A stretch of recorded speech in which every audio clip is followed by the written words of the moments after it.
Барилга дээр стандарт байхгүйгээс иргэд амиа алдаж байгаа. Олон баримт байгаа бол ашиглалтын хугацаанд дууссан хуучин цахилгаан шат иргэдийн амнаас эрүүл мэндэд эрсдэл учруулсаар байна. Цахилгаан шатны гинэс зогсолтоос болж хөл гараан хуулах, гацал түүснээс болж амьсгал авч чадахгүй хаан алдах зэрэг нөхцөл байдал үүсэж байна.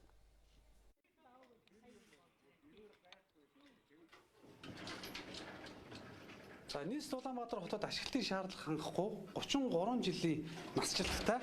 За яг ингээд хүний одоо гарч орох мэдрэхээ байчихсан иймэрхүү эвдрэл гэмтэлтэй лифт бол 250 ширхэг байна. За энэ бол одоо цаашлаад хүнийг бэртэх, за мөн одоо амь насанд нөхрөл учруулах, эрсдэлтэй нөхцөл байдал учруулах ийм зүйлтэй бол одоо оршин суугчид одоо олон жилийн хугацаанд одоо шинжилүүлж чадахгүй явж байна гэдэг зүйлийг бидэнд хэлж байна.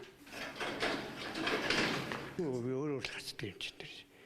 Эрүүл мэндийн талаас нь гэмтэл хэцүү. Тэр үлээ 6 хүүхдээ хүн гарцсан л байсан тийм.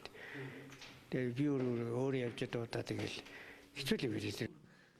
Нийслэлийн мэргэжлийн хэлтийн байцаагч нар хуучин цахилгаан шатыг ашиглах боломжгүй гэсэн дүгнэлтийг 2013 оноос хойш жил бүр гаргаж аюултай нөхцөл үүсч болзошгүй талаар сууц өмчгчдийн холбооны удирдлагад мэдээлэл хүргүүлсээр иржээ. За гэвч бүрэн шинжилгэхэд 40-оос 50 сая төгрөг шаардлагатай учраас оршин суугчдаас сар бүр авдаг төлбөр цахилгаан засварын зардалтаач хүрдэггүй байна. За тиймээс улсын төсөөс хязгаар шинжилэн сольж өгөхийг л оршин суугчид хүлээсээр байна. Мэргэжлийн хяналт ирээд бол бид нар төл жилд нэг удаа мэргэжлийн хяналтаар магадлал хийлгэдэг. Тэгэхээр зогсоо гэдэг дүгнэлт өгдөг. Тэгээ зогсоох гэхээр иргэд нь болохоор зүгээр явж исэн лифтийг та нар зогсоолоо гэд бухимдал үүсгэдэг. Тийм учраас тэгээ бид нар одоо яалтчгүй л ингээд явуулаад байж байгаа. Өнөө маргаашиг арга цагаал тэгэл гацсан үед нэг цаг нь гаргаал сэлбэг хэрэгслийн зарим нь монголчлол тэгэл янзлал болгоод байгаа юм. Лифтэнд ер нь унлал гэсэн мэдээлэл манай байгууллагад их хэлдэг байна. Энэ нь болох юм бол ослоос хамгаалах хэрэгслүүд тохиргоогүй юм альшгүй бол тухайн тосолцоос хамгаалах хэрэгсэл ажилласан л гэсэн үг. Огцон зогссноос болох юм бол ерөнхийдөө мэргэжлийн хэлтийн байгууллагад судлагдсан болох юм бол хүний одоо өвдөгний үений зөөлөн урагдах нурууны диск бүлтрэх гэх мэт юунууд гэмтлүүд гарч ирсэн тохиолдол байгаа.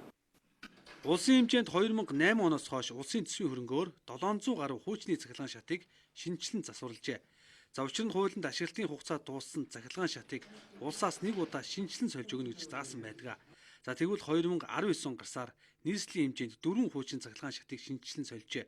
За одоо 26 хуучин цахилгаан шатны угсралт захиалгын ажлыг хийгээд байгаа ч за энэ тоо хангалттай хэмжээнд биш байгааг холбогд хаалганы хүмүүсийнхүү хэлж байна.